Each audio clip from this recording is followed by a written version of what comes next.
সময়ের সাথে জৌলুস হারিয়েছে ঐতিহ্যবাহী ঢাকা ডার্বি। একসময় মাছের বাজারে সাড়া ফেলে দেওয়া দুই চিরপ্রতিদ্বন্দ্বীর লড়াই এখন কেবলই মাঠের মাঝে সীমাবদ্ধ।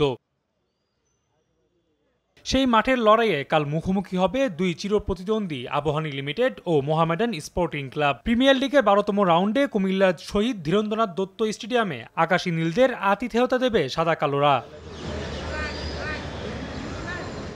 মৌসুম জুড়ে দারুণ ছন্দে আছে আলফাজ বাহিনী। প্রিমিয়ার লিগে ১১ ম্যাচে ১০ জয়ের বিপরীতে হার কেবল একটি।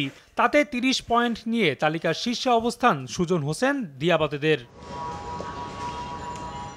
চলতি মৌসুমের প্রথম দেখাতেও আবাহনীকে ২-১ গোলে হারিয়েছিল সাদা কালোরা। এই ম্যাচেও লক্ষ্য থাকবে পূর্ণ পয়েন্টে। তাতে ২-এ থাকা আবাহনীকে পেছনে ফেলে শিরোপা জয়ে আরও কাছে পৌঁছে যাবে মোহামেডান। এদিকে দারুণ ছন্দে আছে আবাহনীও। বসুন্ধরা কিংসের বিপক্ষে ফেডারেশন কাপের অমীমাংসিত ফাইনালে দারুণ লড়াই করেছে মারুফুল হকের শিষ্যরা। লিগের লড়াইয়ে পিছিয়ে থাকলেও সুযোগ থাকছে দুটি শিরোপা ঘরে তোলার।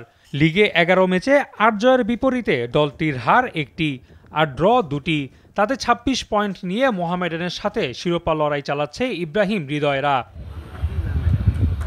ম্যাচটিতে জয় পেলে মোহামেডানের সাথে মাত্র ১ পয়েন্টের ব্যবধান থাকবে। তাতে প্রিমিয়ার লিগও নিতে পারে নতুন মোড়। ফলে মাঠের বাইরে জৌলুস হারানো ঢাকা ডার্বি কাল মৌসুমের গুরুত্বপূর্ণ ম্যাচে মাঠে ফিরছে। তাতে ভক্তদের অপেক্ষা দারুণ লড়াই দেখার। রাফি আমিন, RTV।